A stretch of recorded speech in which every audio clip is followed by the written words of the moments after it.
Hola, Hola, hola. hola. ¿Qué más, Andrés? ¿Cómo estás? Muy bien, ¿vos qué tal? ¿Cómo estás? Bien, bien, excelente, papá. ¿Me escuchas bien? Sí, te escucho bien, Charlie. Bueno, perfecto. Bueno, mientras van ingresando personas al live, eh, bueno, primero les quiero dar la bienvenida.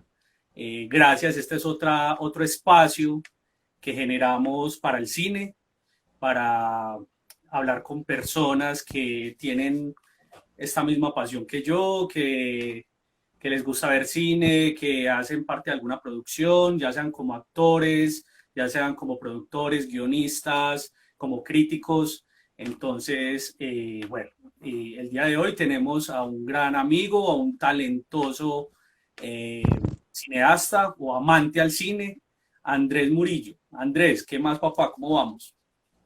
Muy bien, muy bien. Aquí aprovechando estos días de quedarnos en casa para trabajar mucho, será. Sí, antes a mí también, hermano, se me triplicó el trabajo. Pensaba que no y antes se me triplicó. Sí, sí, que eso entre clases virtuales, más asesorías, más, sí, más de todo un poco.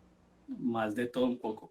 Bueno, Andrés, eh, primero empecemos. ¿Quién es Andrés? ¿Quién es Andrés Murillo? ¿Qué hobbies tiene? ¿Qué le gusta? ¿Qué hace? Pues ve, yo de base pues soy comunicador social, tengo estudios en dirección cinematográfica y ya hace más de 16, 17 años soy docente en diferentes áreas. Durante un tiempo durante 9 años, fui director del área de cine del Colombo Americano, y luego a partir de ahí he estado articulado con Procinal, con otras instituciones, sobre todo en esa idea de formación de públicos, algo que me ha calado mucho y se ha convertido como en una ruta para mi vida. Y pues nada, o sea, alrededor del cine, desde la realización, la escritura, sobre todo pues durante esta época laboral, todo lo que fue la exhibición, conocer el cine detrás de cámaras y esa otra parte, porque lo que enseñan mucho, por ejemplo, es hacer la película, coja la cámara y narre la película, pero ¿y qué hace usted después con eso? ¿Cómo son los mercados de distribución? ¿Cómo son las salas de exhibición? ¿Cuáles son los requisitos para tener la película en una sala? Y todo ese otro mundo que lo pasan muy de largo en la academia, pues nada, ahí es donde me he metido y he encontrado una fortaleza. Ya como hobbies o como otras cosas que me gustan, me hago cerveza, eso es otra de mis pasiones. La descubrí hace unos años, home brewer, entonces hago cerveza en la casa, también hago catas de cerveza, he hecho esa fusión de hacer catas de cerveza con ese maridaje cine, en general cerveza y cultura, entonces ahí también tengo un proyecto por desarrollar y eso también me copa mucho de mi tiempo. Y ya de resto, clavado viendo películas, series, leyendo, un poco de todo por el área. Listo. Bueno, ahorita sí, cuando estemos culminando, me hablas bien, bien eso de la cerveza, que también es la bebida, pues, es delicioso. Entonces, para que ahorita La que hablemos un poquito, invita, esa es la que invita a conversar siempre. siempre, siempre. Andrés, bueno, cuéntame, en el cine como tal, pues aparte de lo que nos cuentas, de estar en Procinal, de ser docente y todo esto, ¿has participado, no sé, en alguna producción, sea como guionista o qué has hecho? Pues recién había estudiado, sí escribí varios cortos, realicé dos cortos personales. Estuve después involucrado con todo el diseño y producción de Apocalipsur, la película de Javier Mejía. Eso parte de un grupo, éramos un colectivo muy interesante en el momento de la mano de Dunaf Kuzmanic, un viejo director de cine. Tenía toda la escuela, todo el mundo en la cabeza y de él aprendimos un montón. Y de ahí se desprendió como un grupo que era muy activo, nos gustaba mucho escribir, un momento, una temporada donde por ejemplo hacíamos cada fin de semana un corto, es decir, el viernes escribíamos, el sábado rodábamos y el domingo editábamos, y al lunes había algo, bueno, malo, regular, pero era el ejercicio de la narrativa, de poder tener una idea, trasladarla al papel, a una narrativa en papel, luego llevarla al audiovisual para poder tener ese material, entonces eso también desarrolla mucho. Talleres de actores y demás. Luego estuve, pues he escrito ya de manera independiente, participando en algunas convocatorias, porque me absorbió mucho la docencia. Lo que pasa es que en ese momento digamos que era igual de difícil que ahora hacer cine en ese momento, pero por razones diferentes. En ese momento es porque no había dinero de nada. En ese momento era, si hacías cine, aguantabas hambre, básicamente. Entonces uno rebuscándosela, entonces se empieza a alejar un poco de esa producción. Me metí más en el campo de la docencia. Ahora es muy difícil producir, pero porque hay mucha competencia, porque vamos muchos por la misma torta. Son condiciones que cambian. Es mejor este momento, evidentemente. Mejor tener mucha competencia porque eso sube la calidad, te hace esforzar mucho más en las historias a presentar en convocatorias. Y pues nada, entonces he estado un poco más desde la producción, hasta en el guión, preproducción, diseño de producción, ahí hago con muchas fortalezas y en algunas producciones de amigos, cortometrajes, asistentes de dirección, script, luego apoyando estudiantes también en proyectos de cortometrajes y demás. Cada tanto pues estoy en algún rodaje. Andrés, ¿qué te inspira a vos a escribir una historia? ¿De dónde nace la inspiración? Yo siempre digo que eso es cualquier cosa. A veces es un chiste, a veces fue un comentario en la calle, en un ascensor, un sueño. Eh, digamos que la vía más tradicional sería una noticia, por decir algo, algo que te impacta y empiezas a procesarlo. En mi caso ha sido mucho más momentos de vida, situaciones de vida. Alguna tusa de amor, o algún desprendimiento que me ha tocado hacer, algún movimiento de ciudad, han sido como motivadores. Y me gusta mucho el observar la calle, cuando uno está caminando la calle, observando personajes y que eso te inspira de alguna manera, algún chispazo, alguna idea, y después la vas procesando en cámara lenta.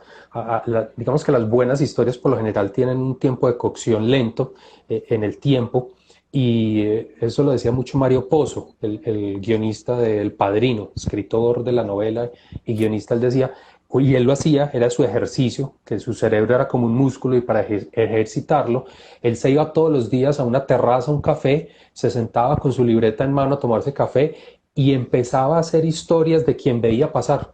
Él veía pasar y él empezaba a crear una historia y así, uno a uno. Y un poco es eso, salir a la calle no como cazando personajes, sino de manera desprevenida que te llega de la calle, que son las cosas. Porque mientras para algunos, por ejemplo, pueden tener una sensibilidad muy fuerte con personajes en condiciones difíciles de pobreza o de violencia, para otros pueden ser personajes tan tranquilos, normales, el trabajador que va de un lado a otro, el mensajero, o para otro puede ser lo que le llama la atención es el lujo, la parte de la ciudad donde hay opulencia. Todos nos relacionamos de diferentes maneras con esa ciudad, entonces es salir desprevenido a ver por dónde te enganchas, esa me gusta mucho. Y la otra, quizás ha sido, como decía, los momentos de vida, es porque son maneras de exorcizar, de sacar dolores, demonios, sacar bichos que le van quedando a uno de esos momentos y que siempre en los puntos de transición surge una buena historia. Eso siempre lo ha escuchado uno de grandes guionistas y directores cuando se meten en un proyecto, y es que surge de un momento de transición, una ruptura amorosa, una pérdida, un trasteo, o sea, lo que para cada uno puede ser muy traumático, por ahí empiezan esas grandes historias. Claro. Se me viene algo aquí muy puntual, Andrés, y es un ejemplo. Hay una película que a mí me gustó. Lo que pasa es que ya nosotros cuando nos metemos en este cuento lo vemos desde otra visión. Le he visto mucha crítica porque dicen que está muy sobrevalorada y es, por ejemplo, la película Roma. Ok. Que por ejemplo, muchos dicen, no, pero es que ahí no, eso tan aburridor, tan... Y yo digo, pero, pero sin embargo es una historia pasiva. Yo, por ejemplo, le digo mucho a mis alumnos, esa es otra manera también de contar una historia. ¿Qué opinas, por ejemplo, de un caso como Roma dentro del cine? Lo que pasa es que hay que entender como varias cosas. Por un lado, las estructuras de las películas. Y esta claramente es una más cercana al autor, más un ensayo autor. Es que es una clasificación muy particular. O sea, si fuéramos a hablar como de grandes directores, estaría Tarkovsky, Bergman, Fellini, donde efectivamente sus historias son más íntimas, tienen elementos mucho más personales, simbólicos, atados a la ensoñación o en esa parte anecdótica, y donde esa estructura más clásica de Hollywood, como lo define David Bordwell, es una estructura de un héroe que está detrás de un objetivo y entonces está constantemente avanzando y superando obstáculos. Aquí no, en Roma no tenemos esa estructura. Entonces, de entrada es saber enfrentarse como, bueno, ¿qué tipo de película estoy viendo? Para de pronto no ir a juzgarla con la óptica que que no debe ser. Y una vez medio entendiendo esa estructura es, hombre, es ver una evolución de un director. En este caso, Alfonso Cuarón, lo hemos visto mucho más haciendo esas estructuras hollywoodescas de ese héroe tras una misión y muy buenas películas como Children of Men o Gravity, películas interesantes desde lo técnico, lo depurado de la cámara. Y aquí se metió a hacer una historia mucho más personal. Entonces lo que estamos viendo es un documento de sus recuerdos, su ensoñación, esa nostalgia de lo que era su colonia, ese barrio, de su infancia. Cuando uno empieza a articular un poco esa mirada, va entendiendo, hombre, es una historia que tiene mucha potencia, está transmitiendo mucho de ese interior del director. Puede que sea lenta, puede que no. Claro, ahí es donde uno empieza los gustos, que quizás no es para un público tan amplio. ¿Por qué consiguió tantos premios? Hay muchas variables, el lobby, el estudio, qué sé yo. Pero evidentemente para mí se hay una potencia y va muy de la mano en la historia que está contando y en la fotografía, la mano del Chivo Lubeski, la fotografía, la manera como está narrando visualmente esa historia. Sí, es porque la fotografía, ¿no? Y el arte de esta película es espectacular, una cosa de locos. Es muy bien Andrés, anclado en la época. sí, bastante, demasiado. Andrés, ¿qué puntos crees que diferencian una buena historia y una historia que de pronto no es tan buena? Eso es muy relativo y eso es como casi que meter las manos en el fuego. Pero, pero digamos, vuelvo y juega. Para guión es muy importante tener claro qué tipo de historias queremos compartir, qué tipo de historias queremos contar. Y si es más dentro de esa estructura del viaje del héroe, entonces ahí clave, puntos importantes, las inflexiones, cuando la situación se pone cuesta arriba y casi a punto de muerte, sea el objetivo o el personaje, y la resolución, un final que realmente muestre el punto de vista, la decisión que toma el personaje.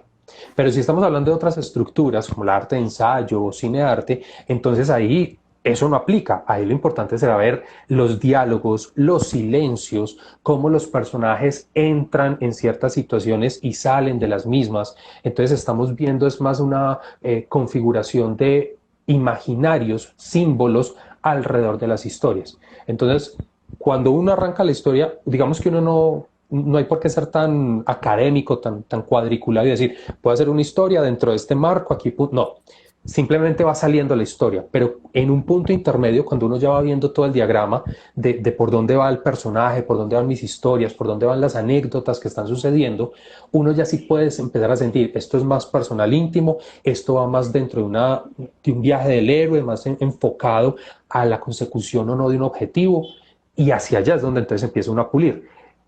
Cuando se tiene eso claro, ahí es donde empiezan los puntos claves que no deben fallar, lo que estás preguntando. Y es, en la estructura clásica es un personaje claro y más que el personaje, su motivación. Que la motivación sea suficientemente clara y enfocada. Y detrás de eso, tener un muy buen antagonista. El antagonista es el que le da el sabor, es el que realmente le pone la pimienta de qué tan difícil la va a tener nuestro personaje. Y el antagonista puede ser el clima, puede ser un extraterrestre, puede ser el amante, no importa, pero Incluso que puede sea ser muy el bueno. mismo, puede ser el mismo, puede ser un Pues pensamiento que le llegó, un problema psicológico, psiquiátrico, puede ser sí, no totalmente. importa desde dónde esté, pero que el antagonista sea muy bueno. Y lo que decía ahora, cuando se van dando esos puntos de giro en la historia, sobre todo de la mitad hacia adelante, hay un punto muy importante antes del desenlace y es cuando pareciera que todo está acabado. Ese punto es el que sube el drama, independiente del género. Puede ser drama, puede ser acción, puede ser terror. Siempre vemos cómo nuestro personaje está en un sin salida. Y ahí surge la chispa para, bueno, le da el giro a la historia y lo enruta hacia el final. Entonces, ese punto es clave porque es como uno de esos donde el espectador se llena mucho de emoción de estoy con él, la lucho, tomo esa misma decisión con el personaje. Y hacia el desenlace poder verle la decisión. Cuando uno ve una película que en ese final, ¿y este por qué hizo eso? o cómo llegó a esa decisión. Lleva toda la película llorando y ahora pues es que todo valiente. Que sea muy clara esa cambio, esa transformación del personaje para llegar a un final vibrante. Y en las otras estructuras, como decía, me parece muy importante el equilibrio y el balance con los silencios.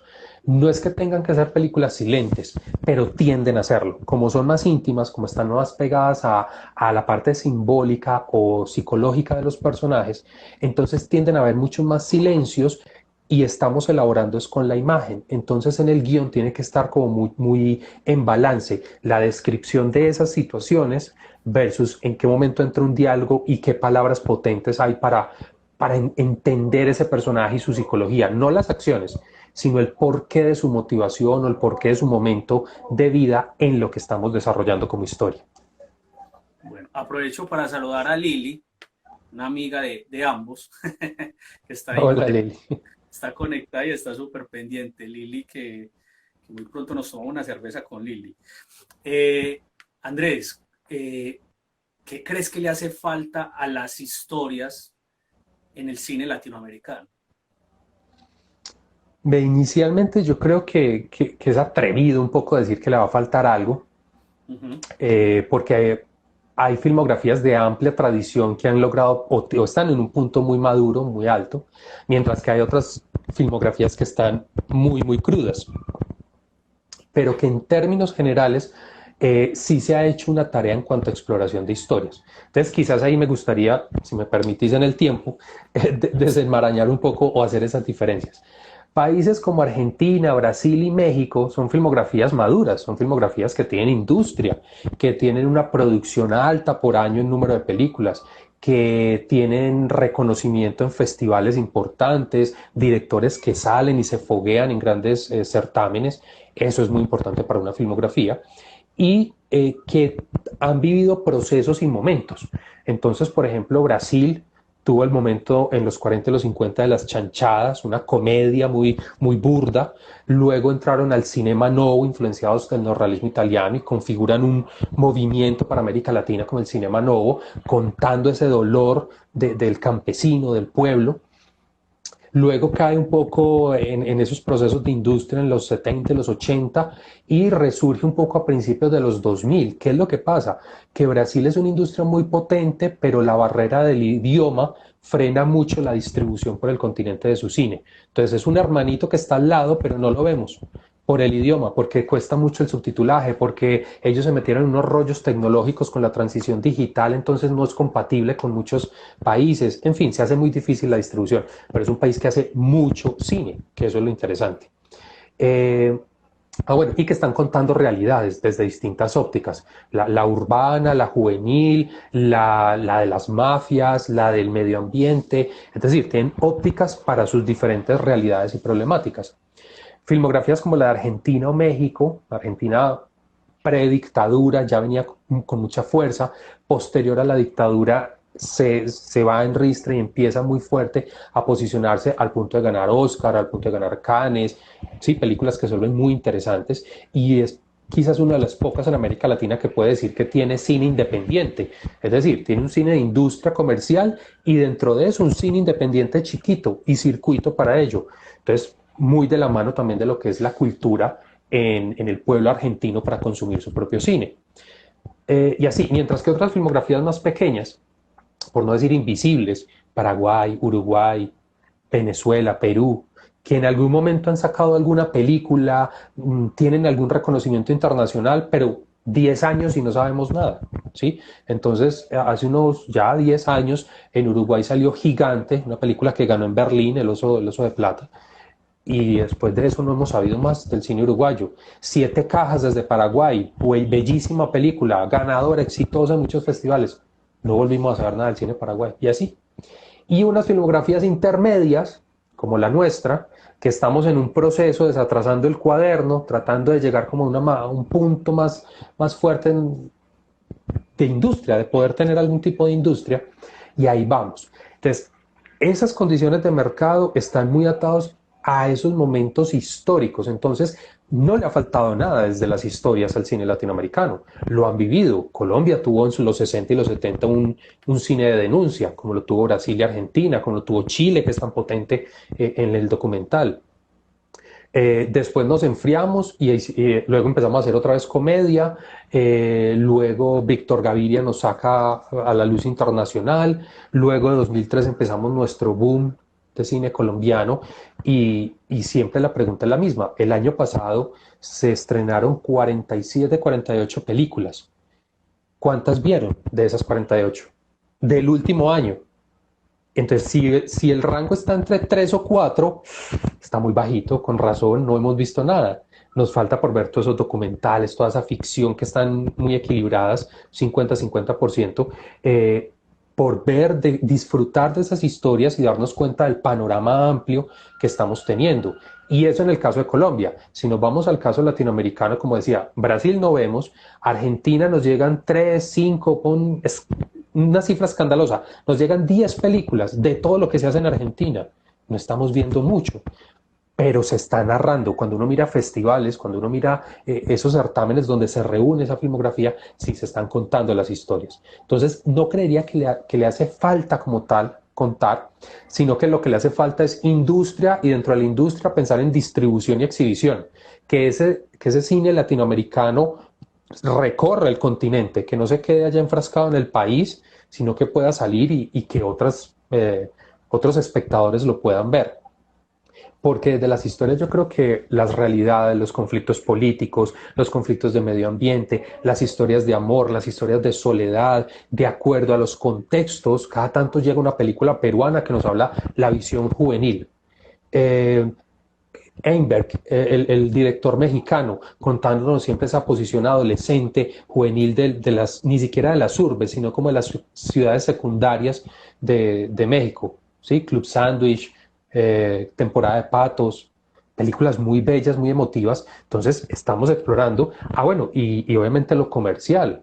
Entonces, desde El secreto de sus ojos, la que gana el Oscar en Argentina, que eso es un cine muy comercial, pero también entonces el cuento de las comadrejas, la de los Giles que tuvimos el año pasado, ¿sí?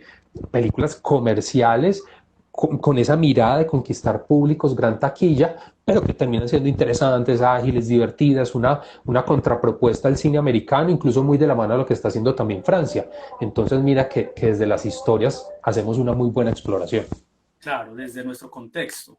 Porque, por ejemplo, yo veo algo Andrés, y es que a Colombia se le explota aún demasiado el conflicto 80-90, incluso lo explotan industrias de otros lados. Entonces, bueno, en ese caso como que Pero sí. es que eso no es malo, eso no es No, no, no malo. es malo, no, no es malo. A lo que me refiero es que cada país dentro de su contexto, su vivencia, tiene una forma de contar las cosas. Y Sí, y ahí es la invitación, por ejemplo, al público cuando vemos esas películas colombianas que salen en referencia al conflicto, que se genera como una prevención de otra película de, ¿cuál otra? No hay tantas. Y es más, es que nuestro conflicto, entre comillas, es tan complejo que no es uno, son cuántos conflictos, durante cuánto tiempo, cuántas décadas y no se han solucionado. Entonces, el cine como parte de ser un arte es ser espejo del alma, o espejo de la naturaleza humana, pues está reflejando esa sociedad y esos años duros, suaves, pero en conflicto. Es que eso no lo hemos superado. Entonces, ¿por qué lo tenemos que esconder? Pero si vemos el conflicto, si vemos una película de Medio Oriente, de Turquía, de alguna guerra civil de allá, ¡ay! Tan bonita, tan emotiva, qué cosa tan hermosa. Y nuestro conflicto no lo podemos ver. No, o sea, Andrés, también hay que darle la oportunidad. Andrés, eso hace parte de tu trabajo también como formador de público, Total, ese observador. yo estoy con esa línea hace muchos años sumamente clara de darle la oportunidad al cine colombiano, pero no porque es colombiano. Yo no creo en esa idea de que hay que verlo porque es colombiano. No, hay que verlo porque es una oportunidad, porque hay que darse la oportunidad como espectador y si es de calidad apoyarlo. Si es malo, entiérrelo, o sea, no hay problema, pero darle la oportunidad. Pero es que el público grueso lo entierra antes de verlo. Entonces tenemos cifras demasiado malas en la exhibición. vamos a poner grueso, en cifras muy gruesas. Sí, Una película, a grosso modo, pero, o sea, muy, muy a grosso modo, podríamos decir que un punto de equilibrio son 250.000 espectadores. De ahí para arriba hay ganancia, dependiendo obviamente de presupuesto, o sea, es una cifra variable, pero vamos a ponerle una cifra que por ahí podría estar. Las películas, después de las comedias, que son las más exitosas en los últimos años, vamos a decir que 10 logran superar esa cifra de las 48 que se estrenaron. De ahí para abajo, todas hacen 35.000, 27, 10, 7.000 espectadores. Eso es nada. Lo vio la mamá y un par de amigas. sí, eso Eso es es nada. Entonces, cuando decimos queremos tener una industria, pero no hay público mirando, viendo en las películas colombianas, es muy difícil que haya industria. Y entonces ahí es donde falta formación de públicos, donde falta tener la curiosidad de si somos cinéfilos, si nos gusta, ir y que nos sorprenda la historia. Ah, es muy mala. Bueno, pero la vi y ya sé que es mala. Pero, por exacto. ejemplo, la película pasada, el año pasado, perdón, Amigo de Nadie, película de Luis Alberto Restrepo, hablando alrededor de conflictos, los años turbulentos de los 90. Una película fuerte, interesante, para mi gusto, muy bien hecha, muy bien narrada. No tengo la cifra, no te sabría decir cuántos espectadores hizo, pero pues realmente fue muy bajo. Y uno veía las salas y 7, 10 espectadores por función. Es muy duro, ¿sí? Y entonces, no hacemos el proceso de memoria espejo frente a los conflictos. No estamos generando dinámica de industria a nivel cine. Estamos en un sin salida. Y para mí, los únicos que podemos romper ese círculo vicioso somos los espectadores. En la medida que vamos y compramos una boleta, demandamos y decimos, yo quiero ver esa película, póngamela, pero démosle la oportunidad, no como cine colombiano, que como ya se dice, como un subgénero, de, no, no, cine colombiano no, la dejo de última como las opciones, pues nos Sí, estamos perdiendo muchas historias. totalmente, Andrés. Muy bien. ¿Qué película o serie consideras que tiene una historia, o series o varias, no sé? Usted dijo, de madre, qué historia tan bien contada, o qué buena historia, o qué. Bueno, ahí sí es No, yo sé invitación a que que me ayude, hay un montón, yo sé, pero o que uno se le escapan, que usted, pero o este director en particular me encanta como lo narra, algo así. ve, por ejemplo, hay un director que a mí no me gusta mucho, pero reconozco que tiene muy buenas historias. Lo que tiene es muy buen ojo para conseguir bestsellers y hacer las adaptaciones. Y ahí tiene ya entonces de entrar una película muy ganadora. Es David Fincher. David Fincher. Quizás la única película que la que más me gusta de él es Seven, película que ya tiene sus añitos, pero que esa trama, esa manera como tiene de narrarla es muy potente. Y de ahí para acá, Club de la Pelea, Gone, todas esas thrillers que ha tenido, es un director que las sabe hacer muy bien.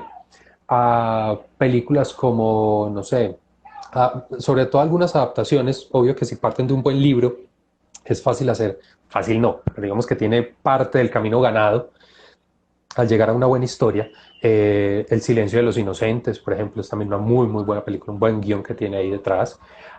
Clásicos Hitchcock, yo creo que Hitchcock se curraba unos guiones buenísimos.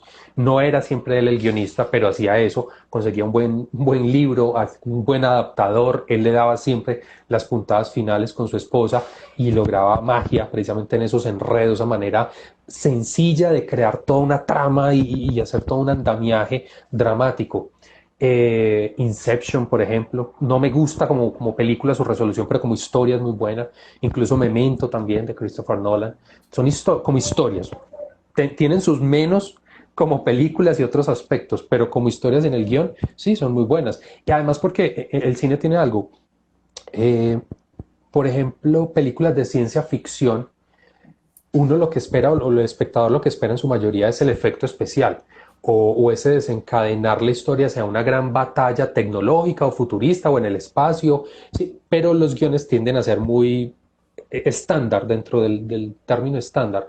Cada tanto sale un 12 monos que le vuela a uno la cabeza, o Ex Machina, Ex Machine, una película bellísima, hermosa de la ciencia ficción, Blade Runner, unos guiones brutales, pero se reconoce que la ciencia ficción es así, un poco también como el terror.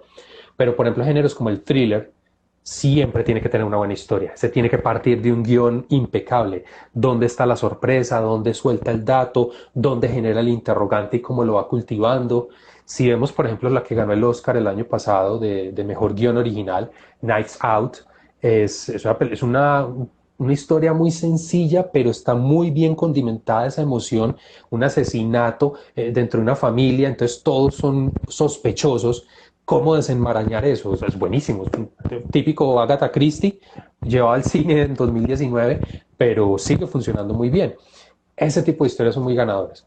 Y películas quizás un poco más desde lo emotivo, como hablamos ahora, más simbólicas.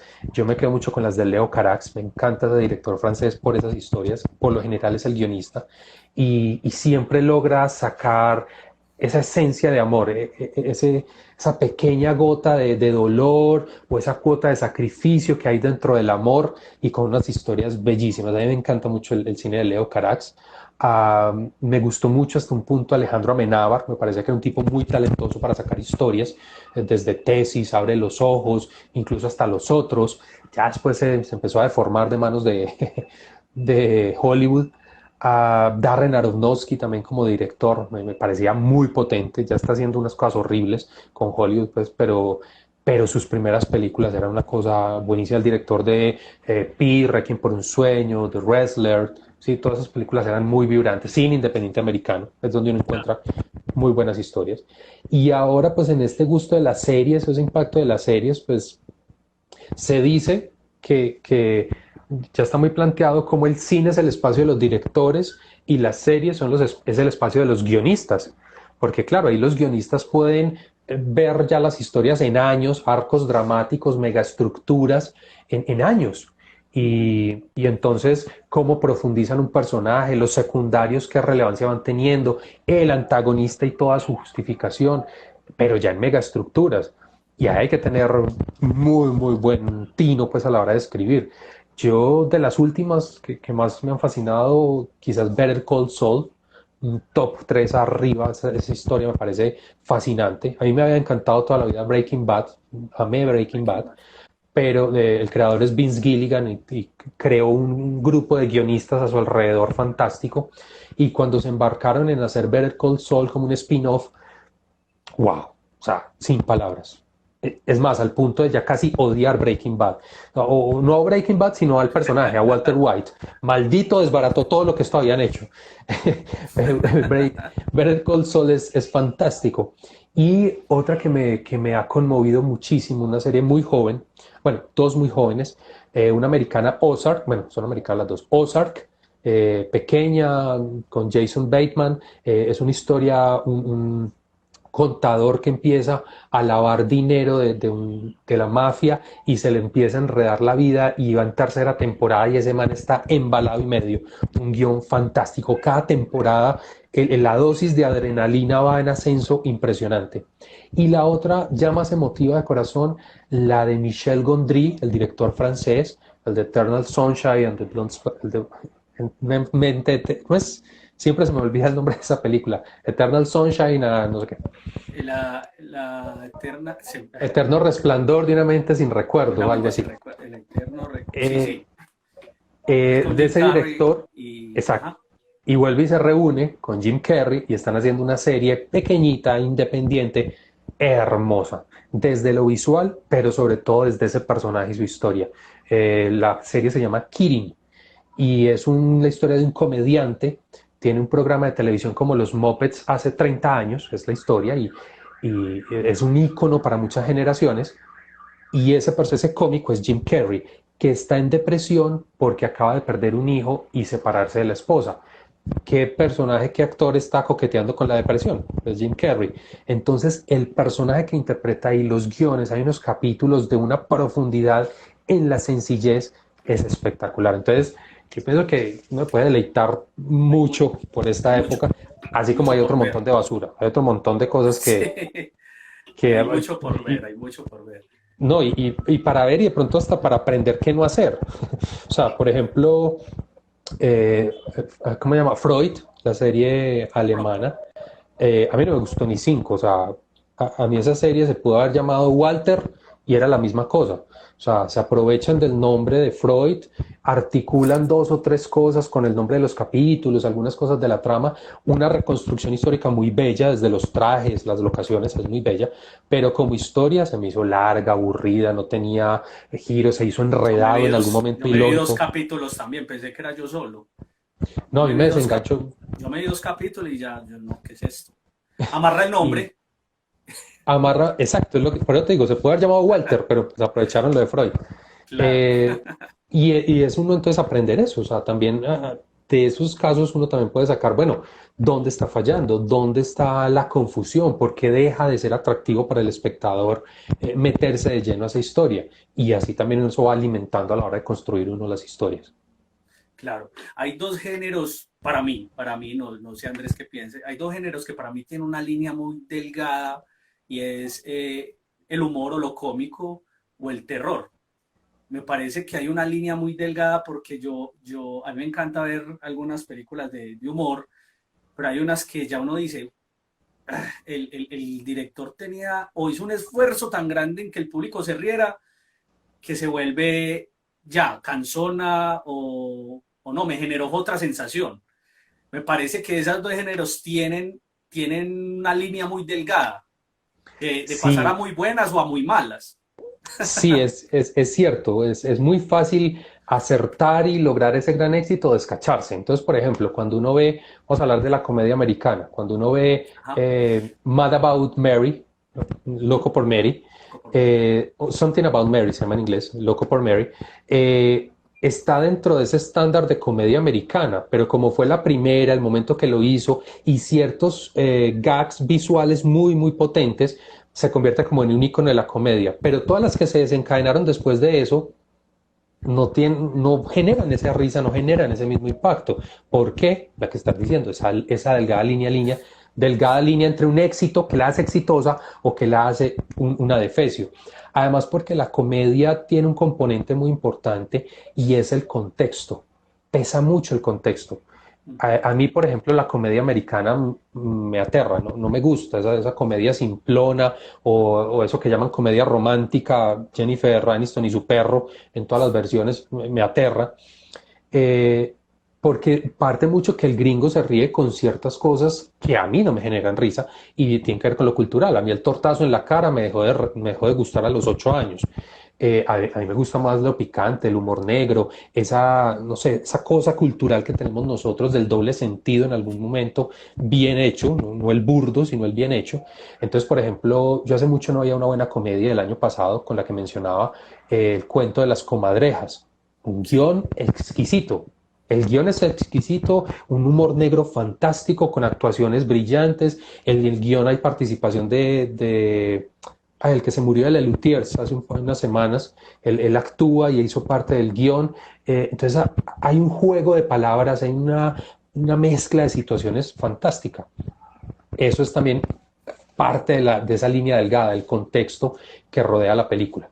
Porque para que se explore un poquito más, yo pienso que la comedia rusa es muy difícil que nos llegue.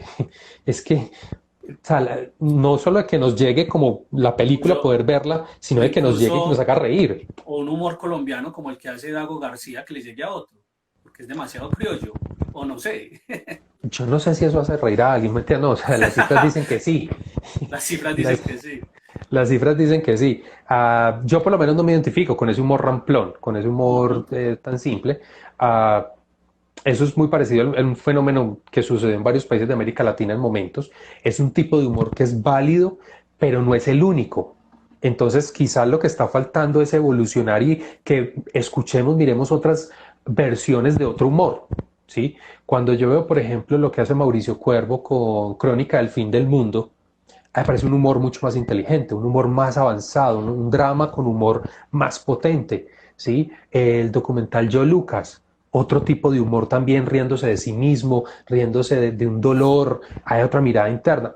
Faltan otras voces que alimenten mucho más esa idea de humor colombiano que es. La del paseo es una vía y a quien le gusten mis respetos, yo no voy mucho por ahí, incluso mucho, respeto mucho el trabajo que hace Harold Trompetero, porque pienso que no es fácil narrar ese tipo de humor no es fácil hacerlo, mis respetos, porque lo hace y vuelve y tiene 800 y 1 millón de espectadores en sala. Genial, o sea, hay que saber hacer las cosas para hacer ese fenómeno. Que no me gusta no quiere decir que eso esté mal, sino que bueno escuchar otras voces y otras líneas. Y bueno, frente al terror, que es el otro que preguntabas, el terror es muy paradójico, es como, es muy fácil entre comillas, fácil inicialmente uno decir, hombre, un monstruo, una situación así lúgubre, ponerlos ahí encajonados en la situación y se fue, ahí está, las historias de terror se cuentan, vaya hágalo. Y empieza uno a ver ese chorrero de películas de terror reciclando los mismos chistes, reciclando las mismas Se vuelve situaciones re cliché, es que eso y es lo que que, yo digo. Y más y que que todo lo único, el americano me parece demasiado, y, ya prácticamente ya hasta sabemos quién muere primero, quién se salva y qué va a pasar. sí, sí, el chiste de muere primero el gordo, luego el negro, van en orden. Y bueno, y que además lo único que asusta cuando uno la está viendo es el golpe de sonido bravo que le meten Ah, al sí, bafle, porque el susto allá no. Es más, si miras la reacción del público, pareciera que uno estuviera en una comedia. Cuando uno está en una sala viendo una película de terror, es carcajada tras carcajada. Entonces es como, ve, la gente paga porque la asusten y entender el susto como un mecanismo de diversión, de entretenimiento. Entonces es como montarse a la montaña rusa o a la ciudad de hierro, a esas cosas que te llevan la adrenalina arriba y te emociona y te divierte. Entonces las películas de terror se han convertido más, es como en la montaña rusa. Yo voy a que me asusten y me río, pero en principio las películas de terror deberían es asustar, intimidar, crear un monstruo, crear una situación que uno diga, uy, yo no quiero dormir solo, yo duermo con la luz prendida. Un poco lo que le pasó a la gran mayoría, no todos, pero digamos la mayoría con el conjuro. ujú, Lo que pasa es que el conjuro mató muchas cosas en adelante cuando empezó a hablar cuando empezaba la película y decía, basada en hechos reales. Claro, ya después de eso todas son basadas en hechos reales. Yo no sé de dónde sacan tanto, pero ya todas son basadas en hechos reales. Pero el conjuro, que fue una, digamos, no la primera, pero una de las primeras en eso es como, uy, si eso pasó, y eso ya te pone a pensar. Y como te narra, y ciertos momentos de impacto, de susto real, de la narrativa, como te asusta, es de las películas que uno termina y no quiere dormir solo. Esa no es para verla a las 2 de la mañana uno solo en la casa. Pero ¿cuántas como el conjuro? Todas las otras termina uno riéndose del monstruo, ni siquiera porque sean malos maquillajes o efectos especiales, sino porque es predecible, porque, ay, sí, ya, ay, la monja voladora, y un montón de clichés que pierden esa efectividad del susto. totalmente. Aquí nos dice Carlos Ellis que lo copiaron de Fargo. Fargo, ¿qué copiaron de Fargo? No sé, vamos a ver qué escribo más atrás. Carlos es Eh, un reaficionado de Fargo, así un fanático. Ahí tenemos una discusión interna con él, con Fargo. bueno, no alcancé a ver lo otro. La monja me da muchísimo miedo, dice Misky Walker. La monja, no la Ah, he bueno, visto. antes Carlos había dicho la de Get Out.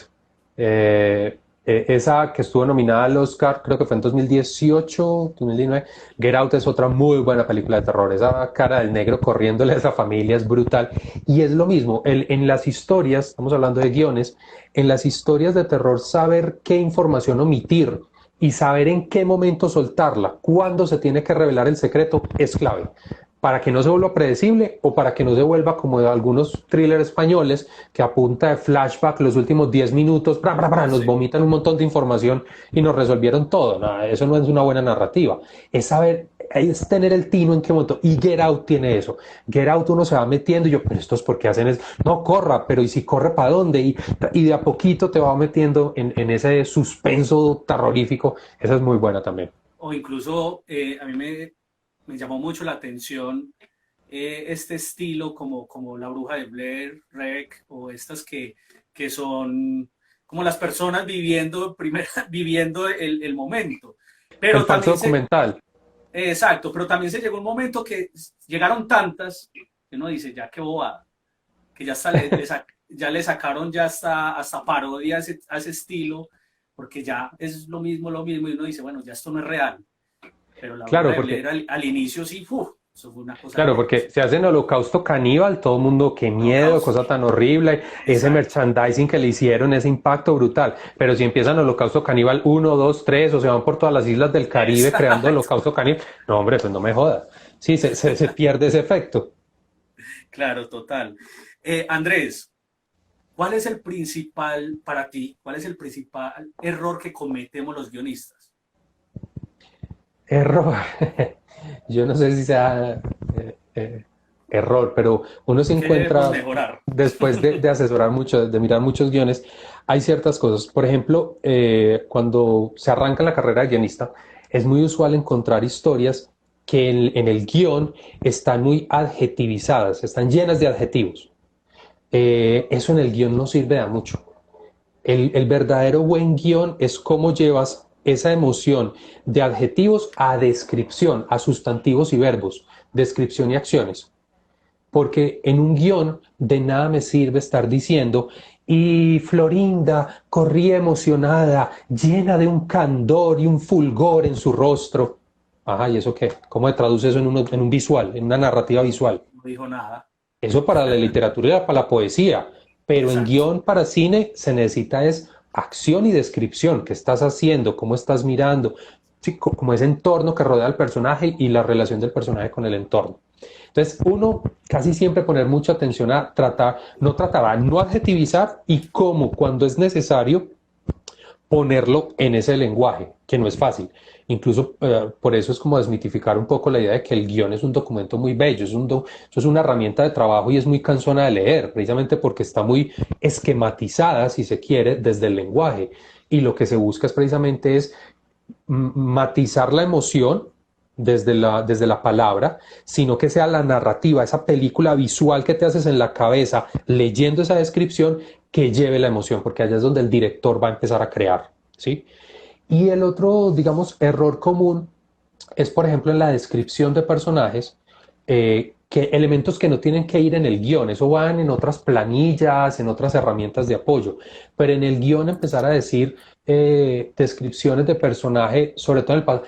Él era un bucólico escritor y el tipo está caminando por una avenida, la playa con la oriental.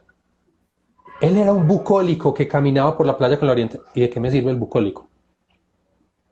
Posiblemente no sea el momento para hacer esa descripción en el guión. Eso, por eso digo, Ujú. en la planilla de descripción de personaje, en todo su background, sí, pero en ese momento de descripción del guión, que sea alcohólico, pero pues va con un maletín entregando un domicilio, no me sirve. Entonces, esas descripciones también hay que saber en qué puntos y de qué manera describir en el guión. Y también recuerdo otro que siempre uno se encuentra es los manejos de tiempo. A veces uno escribiendo, y no es que sea un error, es que es parte del proceso de desarrollar el guión, uno escribiendo va desarrollando acciones de los personajes, pero no te das cuenta de ciertos elementos temporales que no se describen y son necesarios. Entonces, por ejemplo, es que este personaje hace 20 años se cortó el brazo y tiene una cicatriz, y se quitó la camisa y la cicatriz de hace 20 años le impacta a la chica. Eh, pero esa cicatriz hace 20 años, cómo el guión debe reflejar y qué tan importante es reflejar la historia de la cicatriz o simplemente describir, tiene una cicatriz? ¿Sí me hago entender? Es como esa Sí. idea de qué elementos de ese pasado son necesarios en el guión, Ujú. explicitarlos, ponerlos tal cual. Y si es por un flashback o por una narrativa entre el personaje, o simplemente ha sido un background que no es de este guión, sino de una planilla de personaje, y está ahí para construir el personaje después con el actor. Entonces esos elementos también es muy importante, porque eso no es fácil traducirlo en lenguaje audiovisual. Cuando uno está diciendo, y este personaje corrió toda la noche, 3 días después lo vemos cansado. Momentico, ¿qué pasó 3 días? Transición de tiempo. Eso en el guión, ¿cómo vas a establecer las transiciones de tiempo? Y es un cambio de secuencia. Entonces, de esta secuencia a esta hay un paso de 3 días. ¿Cómo me lo narras? Tan simple como paso de noche a día y listo. O un letrero, una viñeta que me diga 3 días después, 24. No sé, ¿cuál es tu recurso narrativo para eso? Ahí mi invitación siempre es ver cine clásico. Los directores clásicos la tenían muy clara en hacer transiciones temporales. Hoy la resuelven muy fácil con los letreritos. Y entonces nos van marcando 8 de la mañana y cambio de plano 5 de la tarde y cambio de plano 3 días después. Esa es la fácil, no estoy diciendo que esté mal, pero hay más Sí, sí. maneras. ¿Dónde está la creatividad narrativa? Y vamos al cine clásico y la tenían súper bien. Ahí es donde uno empieza a enriquecer para escribir las historias. Y esos brincos temporales, créanme que en un guión es el acierto o es la muerte o el ataúd.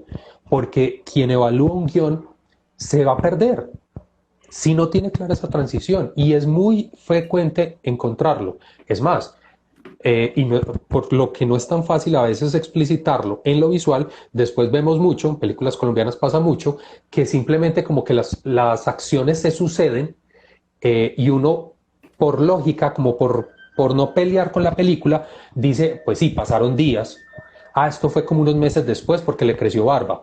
Pero, ¿qué tan claro, qué tan no claro está en el desarrollo narrativo? Y eso parte desde el mismo guión. Claro, claro. No lo había visto de esa manera, Andrés. Entonces, la invitación en esto es ver cine clásico, mirar cómo hacían esos brincos o esas... Para esas transiciones de tiempo y porque yo pienso algo, lo llevo a la pintura. Dalí, todos lo reconocemos como abstracto, como surrealista, creador, parte de ese movimiento y y que tenía unas ideas retostadas para sus cuadros, ¿listo? Pero cuando uno mira su obra en su totalidad, él también hizo bodegones y también hizo paisajes y también hizo retratos. Es decir, van a la base y de la base, cuando saben las reglas de juego, empiezan a crear y a romper el molde. Entonces, antes de creer uno que va a construir 12 monos, fracturas de tiempo, ir adelante, atrás, flashback, flash forward, contemos una historia ABC, narradita normal, genere solidez en esa historia, un personaje creíble, un antagonista creíble, un conflicto real, un valor, una emoción que se esté construyendo de fondo. Y después de manejar esa estructura tradicional, empecemos, bueno, no, a mí me gusta más esto y yo quiero darle más relevancia a tal aspecto. Ahí sí empezar. Pero es que muchas veces los jóvenes arrancan de una queriendo como reinventar el agua tibia, porque es que de alguna manera todas esas estructuras ya están dadas. Pero acercarse a esa construcción, hay niños genios, también hay gente muy talentosa que de entrada lo tiene, pero que si la mayoría no somos niños genios, pues entonces hacer un poco el camino de desde la base, aprender las reglas clásicas, estructuras tradicionales y a partir de ahí modificar. Hace poco estaba terminando un libro que leyendo críticas, un libro sobre guión, leyendo críticas, es como, es una defensa, pues no, es que ese es el guión mercantilista, es para sacar la película así más taquillera. Y yo quisiera que mi película fuera taquillera. Pues no, pues no le gustaría a uno como ganar dinero con la película que hace. Ah, es que es una historia demasiado plana en cuanto a la estructura, es decir, muy tradicional, algo que ya se ha visto mucho. Sí, pero el mismo libro lo dice, es que es una fórmula ya probada, es una fórmula que ya demostró que a la gente le gusta. Entonces, ¿yo por qué voy en contravía? Y no quiere decir que ir en contravía esté mal, se puede hacer la exploración, pero la tenés más de para arriba a la hora de pensar en un gran público, en lo que la estructura mental del espectador promedio está familiarizado. Porque entonces vamos a eso. Un director y guionista como Apichapong Berasetakul, que en estos días estuvimos hablando de él, él es un director que ha ganado Cannes, Berlín, es un director reconocido por la crítica, alabado, o sea, es un tipo muy talentoso, muy sensible con la imagen, es este tipo de cine muy de autor, muy personal, con unos guiones muy bellos, pero cuando sus películas casi no llegan a la sala y cuando llegan a sala no logran una taquilla muy fuerte, precisamente porque es que se requiere un público no voy a decir especializado, pero sí con un pie adelante en esa apreciación, en esa mirada de entender qué es el cine. Entonces, uno puede explorar todo tipo de vías para la construcción. Dependiendo cuál sea tu interés, haz esa exploración. Si tu idea es contar algo íntimo, profundo, a mí no me interesa que esto lo vea, sino yo sacar este demonio, hágale, tranquilo, vaya, conozca las reglas del juego y vaya por esa vía. Pero si no, yo quiero es crear y que esto lo pongan en salas y yo venderlo y que esto me genere algún recurso, hay otras vías y otras estructuras ya dadas. Conócelas y ve por él. Sí, eso es como la idea. Claro. Carlos Celis nos pregunta, ¿cuál debe ser el papel del crítico de cine hoy en día?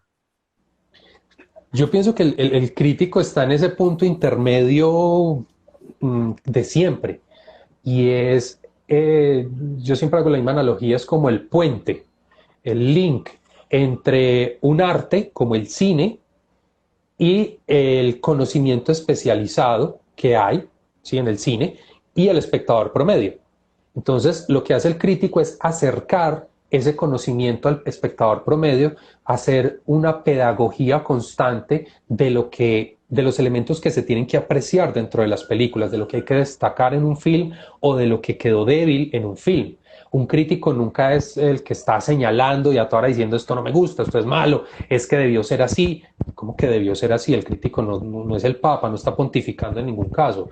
Hace observaciones y apreciaciones y abre discusión, porque obviamente el componente subjetivo a la hora de apreciar es muy fuerte, entonces posiblemente hayan muchos puntos donde no se salde la discusión, pero sí generarlo desde unas bases académicas, ¿sí?, en unos estándares donde se diga, hombre, un guión debe cumplir estos requisitos, ¿están o no están? Eso independiente de que me guste o no me guste, tiene que estar o no estar, ¿sí? Y entonces ese rol del crítico va mucho en esa función pedagógica de acercar el cine, en vez de alejarlo, en vez de señalar y decir esto no funciona, el cine de hoy es una mierda, acercarlo, decir cuáles son las fortalezas, cuáles son las posibles debilidades y formar ese público con criterio. Mira la importancia de esa idea. Si yo tengo un público con criterio, ¿qué va a pasar? Va a demandar un cine con mayor calidad. Entonces, las productoras eventualmente tendrán que pellizcarse, porque ese público con criterio va a dejar de pagar posiblemente Rápido y Furiosos 23 y va a empezar a pedir otro tipo de películas o a comprar. Entonces, los productores van a estar diciendo, ok, me interesa, mejor apostemos por este otro tipo de narrativas y empieza a cambiar un poco la dinámica, no tener tanto cine vacío, comercial, crispetero y tener un cine más equilibrado que puede ser muy taquillero, pero con profundidad, con criterio, lo que ya sucedía en la historia del cine nos lo ha mostrado, eso ya pasaba hace mucho, el divorcio es sobre todo ahora. Y quizás para complementar la respuesta de qué debe ser el crítico hoy, apoyado mucho en redes sociales. Es decir, lo que no tenía la crítica hace 20 años para atrás, a la hora de generar espacios de discusión, hoy sí lo está y son las redes sociales. Entonces un crítico debe estar generando comunidad, generando este tipo de encuentros para que más personas estén con posibilidades de acceder a esos criterios, a puntos de referencia y vayan alimentando su propio criterio. Claro. Bueno, un saludo a Jonathan Manjarres, que nos manda un saludo a ambos. Un saludo, Para papá. Jonathan. Qué bacano tenerlo acá, Jonathan. Bueno, Andrés, una pregunta que nos hacemos muchos que estamos escribiendo y es, bueno, tengo mi guión, ¿qué hago con ese guión? Paradójicamente, yo creo que es lo que menos hace la gente. Lo primero, cuando pone punto final, guardar y cierra el archivo. Registro en derechos de autor. Sí, eso es lo que normalmente se Inmediato. piensa. Sí, Hombre, porque en la cadena lo que se viene es que yo se lo muestro a un amigo, yo tengo un productor amigo, yo se lo envío a alguien o lo envío a una convocatoria para que lo evalúen, para que hayan otros ojos y empiecen a alimentar ese guión. Pero estamos en un mundo donde eso también corre un peligro y riesgo, donde cierta idea se la tome otro, donde es esta buena. No, califiquemos mal. Casos de todos se han visto. O sea, un poco la idea de piensa mal y ganarás, lastimosamente sucede. Y no estoy hablando de un ámbito local, o sea, en grandes ligas el escándalo hace un par de años cuando se le salió en los medios el guión de Tarantino, se adelantaron y entonces ya no quiso hacer la película, porque obviamente cuando se filtra un guión, pues se perdió toda la intimidad de la película. Eh, el famoso caso de, ¿cómo se llama? Jodorowsky, la película que ya tenía escrita, que ya no sé qué, y al final no pudo conseguir la plata, ya tenía grandísimos actores como Orson Welles, era una genialidad de película, no se pudo rodar, que era Dune, la película Dune, y luego Hola Andrés, ¿qué más? Don Charlie, que nos sacó Nos sacó y no me apareció, normalmente me aparece un un anuncio letrerito, diciendo que no poco me falta da. y no lo vi o estaba tan concentrado que no me di cuenta. Sí, tampoco me di cuenta de la hora. Eh, ah, estamos hablando de, discúlpame. Estamos hablando, en ese momento nos estabas diciendo de registrar el guión y que han Ah, pasado vale. Cacharros, sucesos entonces estaba que han contando, sucedido en grandes ligas. contando lo de Jodorowsky, entonces como los productores archivaron esa idea de Dune, sí, gracias Carlos, y tiempos después la desarchivaron, se la dieron a David Lynch y él hace finalmente la adaptación para cine, pero era el proyecto de Jodorowsky. Cuando uno mira ese documental, el dolor que él tiene porque su historia no fue la que realmente se contó. Entonces, lo primero que debe pasar cuando uno tiene el guión es registrarlo. Así con el guión no pase nada, así eso quede para narrárselo a los nietos en una cena familiar. Y es gratis, Eh, eso hay que tenerlo en cuenta. claro, eso es un proceso gratis, eso es un correo electrónico, enviar el archivo, un PDF y se fue ya. Quedaste salvado para toda la vida Exacto. con los derechos morales. Ya para los patrimoniales surgirán contratos y cesión de derechos, otras vías, pero Exacto. el moral siempre será tuyo. Ya realmente con el documento como tal, las vías es empezar, y esto no se hace solamente al final. Hay como dos o tres momentos importantes en la construcción de guión que siempre se debe hacer y es mostrarlo, que otro lo lea. Eh, Preferiblemente pues alguien experto en guión, en cine, que te lea la historia, porque esos otros ojos siempre van a ser refrescantes, siempre te van a aportar ideas, a veces te van a masacrar, a veces te van a llenar de tachones, pero todo eso hace parte de la construcción de un guión. Entonces, no solo al final, sino parte del proceso es mostrar a alguien para alimentar la historia. Y digamos que ya está redondo el guión, entonces es mostrarlo a esos productores. En nuestro contexto, digamos que no es fácil encontrar esos productores como tal, pero la idea es pues como, ve, yo sé que este primo mío tiene plata y de pronto le gusta la historia para financiarla. Es algo Sí, así. Quien va a ejercer la función de financiar la historia, empezar a rotarla. Tan. Mostrarla, que esos también son filtros. Posiblemente las apreciaciones del productor no sean de cambiar el guión, pero sí te va a decir, hombre, yo no la veo tan emocionante, o eso está muy romanticón, yo no hago historias de amor, o empezarán otras discusiones de estilo quizás, pero bueno, hace parte de exhibir la historia que estás contando. Entonces, productores que lo lean y convocatorias. Todo guionista debe tener su banco de datos, de concursos anuales, y no solo en Colombia, en el mundo donde pueda participar. Y entonces ya, o sea, uno casi que está escribiendo una historia y ya sabe que esta la termino en 2 meses, 2 meses es agosto, en agosto, septiembre, octubre, o sea, ya los siguientes 4 meses yo ya sé qué convocatorias hay abiertas para estar concursando, que el FDC, el Fondo de Desarrollo Cinematográfico de Colombia, que becas de creación de la alcaldía. ¿Cuándo son sus fechas? Por lo general, primer semestre, mitad de año. Yo ya tengo que tener mi historia lista, mi sinopsis redactada. Todos, más o menos todos tienen unos mismos derroteros, piden lo mismo. Yo ya toda esa documentación la tengo que tener lista. Entonces, es para no caer en esa parte inocente de yo ya tengo mi guión y listo y se hizo, o no sino conseguir otro amigo para echarle gasolina a eso. Así se han creado muchos proyectos, pero no es el deber ser. De una vía seria o alguien que constantemente está escribiendo y sacando historias, es tengo mi historia, va para este, y tienes tu Excel donde tienes los concursos y a este llaman de esta historia, entonces ya va esta historia, saber qué historias fueron a qué concursos o a quién se los presenté y a estarle haciendo seguimiento a todo eso. claro. Andrés, todas, yo estoy en el proceso de escribir guión, ¿cierto? Estoy en ese proceso.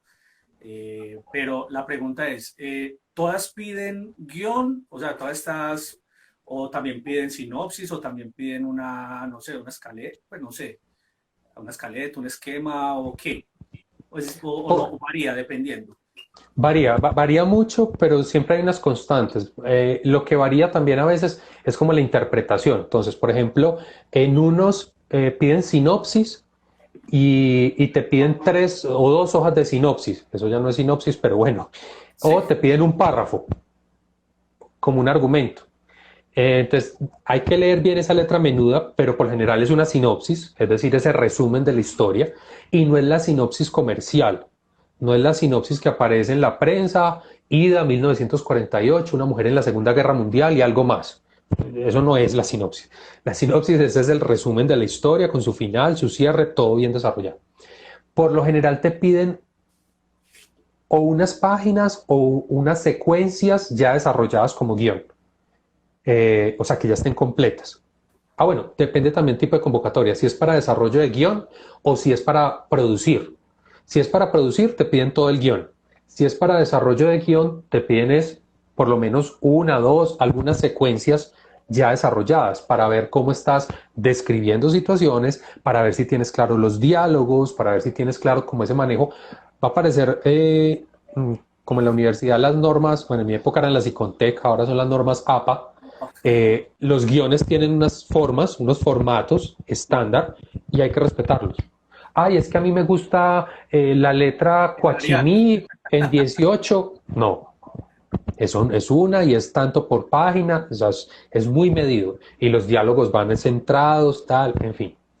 Entonces te piden eso, sinopsis, fragmentos o secuencias y un desarrollo estético, como una descripción de cómo te estás imaginando el cosmos, el mundo, la historia que estás desarrollando, que va más desde lo estético. Ahí sí aplica toda la parte poética, ahí sí va toda la descripción de adjetivos en esa parte de descripción. Y también muchas veces piden personaje, descripción de personaje principal o 2 o 3 personajes, cómo son, el background de ese personaje.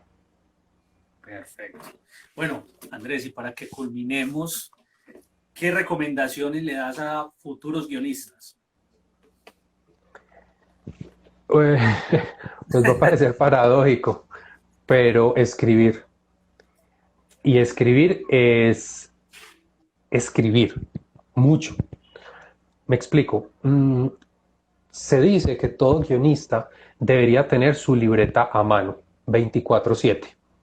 Va en el bus, vio algo, anótelo. Eso de la servilleta que después se moja y se perdió, no, libretica en mano. O sea, si estás siendo honesto, si ya descubriste que eso es tu línea para desarrollar cosas, entonces asumirlas, lo que otros ya han hecho y te dicen así es. Ese tipo de recetas no tiene uno por qué pelear. Entonces, libreta en mano. Bueno, hoy celular en mano, o sea, ya el método es lo de menos, pero que pueda uno siempre estar anotando donde esté, en el bus, en la cafetería, en cine mismo, cualquier cosa, se te ocurrió algo, anótelo. Los que tienen, yo por ejemplo soy re malo en eso, pero los que tienen la libreta en el nochero para los sueños, esa sí que es una vía para ideas, esa es brutal. Yo, como digo, soy malo, no lo tengo, no la uso, no me he acostumbrado. Yo me despierto y a duras penas puedo poner un pie en el piso ahora para escribir. Eh, pero quien tenga, construya ese hábito es muy importante. Tener la libreta en el nochero, un sueño, alguna idea que se torció por ahí, eso cuando se procesa, cuando ya estás en el ejercicio de escribir. Tal. Para quien está empezando, cree una rutina, sea que está metiéndose de lleno 8 horas al día, o sea que es hobby, cree una rutina. Y así como un instrumento musical, es más eficaz escribir todos los días 10 minutos que escribir un sábado 4 horas. Es más eficaz tener una rutina de todos los días a mediodía, almuerzo, y en el postre me siento y escribo 10, 15 minuticos, rayo una idea.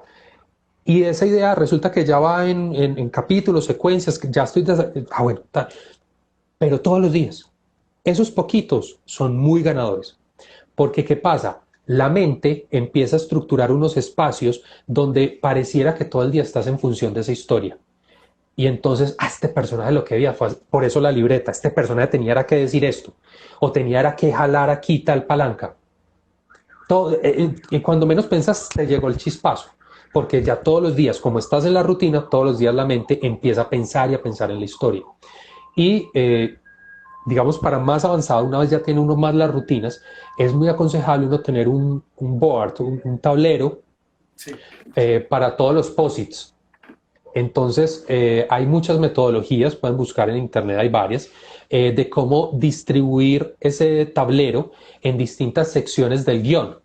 Los tres actos, pero dentro de los tres actos hay unos puntos de giro, ta, ta. Entonces uno de acuerdo a esa estructura va poniendo los posits, va poniendo aquí el personaje hace eso, aquí se muere este personaje, aquí llega tal cosa. Y eso visualmente, cuando ya está muy alimentado, visualmente estás viendo el guión, estás viendo la historia y ya sabes, esto me sobra, esto no me está funcionando, esto no me cuadra, esto dónde lo pongo. ¿Sí me entiendes? Estás viendo el desarrollo de la historia. Entonces, es otro de esos tips valiosísimos para un guionista, tener un tablero donde pueda ir pegando. Puede ser digital, puede ser un cuaderno, entre más visual, más constantemente lo estés viendo, mejor. claro. Bueno, para los que nos están viendo, que yo sé que, por ejemplo, esto lo ven algunos alumnos míos, a mí me pasó algo con una de las escenas que es del largometraje que estoy escribiendo. ¿Qué Perdón, pasó? perdón, me acordé de otra idea que es muy importante que no se me pase De una, en esa hora hágale. de escritura. Qué pena, Charlie. Tranquilo, dale. Buena ortografía. Pues, o sea, es que luego uno va y encuentra a ver sin H. Entonces, es brutal, o sea, buena ortografía. Y no es tan complicado.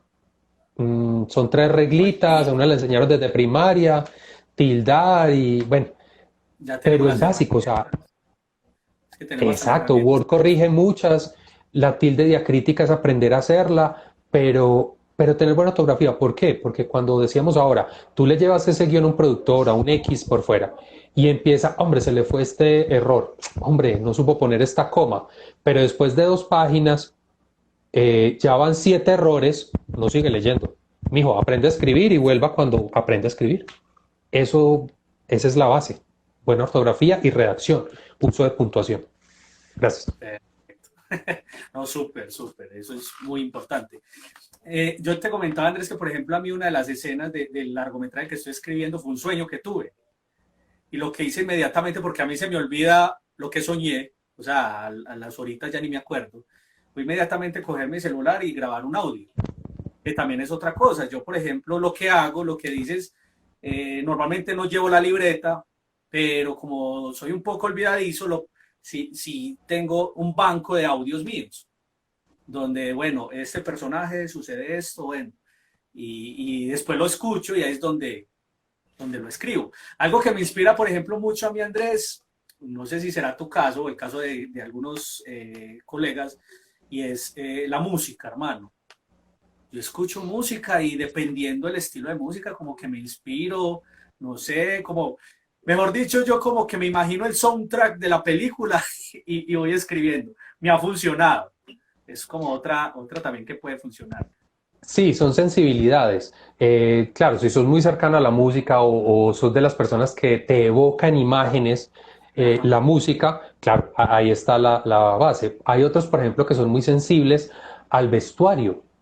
A los gadgets, a los sombreros, pañoletas, y como que de ver un personaje, ver una foto, ver algún tipo de vestuario, empiezan a hilar como, uy, un personaje que fuera así, le pasara esto, y empiezan a crear la historia. Entonces son sensibilidades desde donde te captura. Como te decía, para mí funciona mucho más el humor callejero, me encanta esa parte, y eso es lo que me va despertando esa chispa, pero son sensibilidades, cada cual es explorarlo, por eso la importancia de escribir, porque cuando llegan esos puntos en blanco de qué escribo, es donde hay que recurrir a esas herramientas, bueno, y dónde me inspirar, a dónde voy a alimentarme para construir una historia hoy rápida, y es empezar a perfilar esas sensibilidades.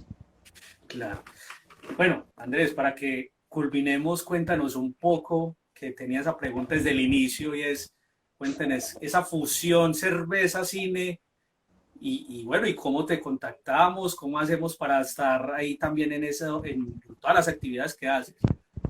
Pues mira, eso surgió ya hace más de un año. Yo venía, como les contaba, haciendo cerveza en mi casa y pues para compartir con amigos. Yo ya me libré de los aguinaldos en diciembre, yo doy six pack y ya, hago cervezas para regalar para los amigos, para los asados, me invitan y ya llevo la cerveza, ya pagué la carne.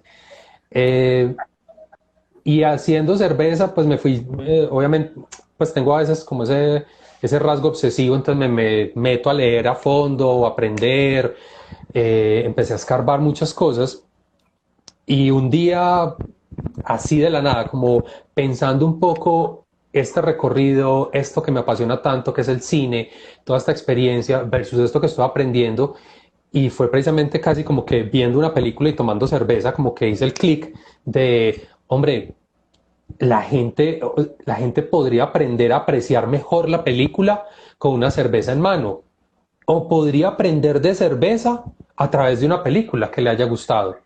Entonces empecé como a crear esa fusión de el uno es una disculpa para el otro, ambos son pasiones para conversar, ambos son una disculpa para la reunión y empecé a madurar pues todo el concepto para llegar a ese maridaje C2, el que yo llamo así, maridaje de cine y cerveza, que es con qué película que te haya llegado al alma te tomaría, con qué cerveza te tomaría, qué cerveza te tomarías con esa película que te llegó al alma o esa secuencia de acción con qué cerveza te la tomarías. Pues el uno es disculpa del otro.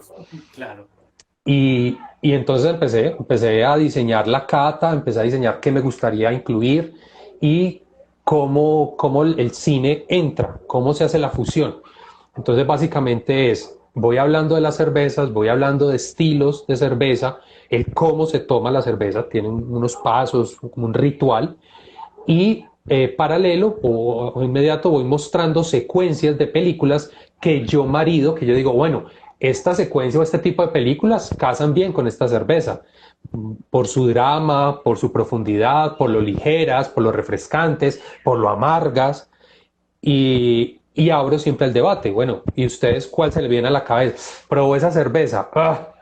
Eso está muy amargo. ¿Cuál se te vino a la cabeza? ¿Qué dolor hay guardado? Y así, y empezar un poco la conversación de ese maridaje. Y ya pues donde me pueden encontrar, el proyecto se llama Concerveza. Entonces tengo esas dos redes sociales, Concerveza, para esa parte de catas fusionada con el cine, y toda esta parte de cine es con Andrés Murillo, C2. El C2 es de eso. Ya entiendo el C2. Yo decía, ¿por qué C2? Pero bueno. Bueno, Andrés, muchísimas gracias, hermano, por aceptar esta invitación. En serio que me diste mucho valor y yo sé que las personas que lo están viendo y que lo van a ver, porque también les cuento, esto va a estar montado en mi Instagram, Vélez Charlie me encuentran, en mi fanpage de Facebook, que estoy como Charlie Vélez Producer, y en YouTube también como Charlie Vélez Producer, así me encuentran, y esta entrevista va a estar ahí y el resto que vamos a hacer. Entonces, Andrés, muchísimas gracias, hermano. Espero muy pronto volver a compartir un espacio así contigo, pero ya con cerveza en mano. Y hermano, muy agradecido, papá. Nada, vos Charlie, muchas gracias por la invitación, muchas gracias a todos los que nos estén observando y que bueno, si se han llevado dos, tres ideas positivas, genial. Muchas gracias por compartir y que totalmente de acuerdo. Ya estamos a nada de volver a estar en encuentros con una cervecita en mano. Ojalá que sí, lo más pronto posible. Bueno, que estén muy bien a todos y muchísimas gracias. Que estén muy bien. Chao. Chao.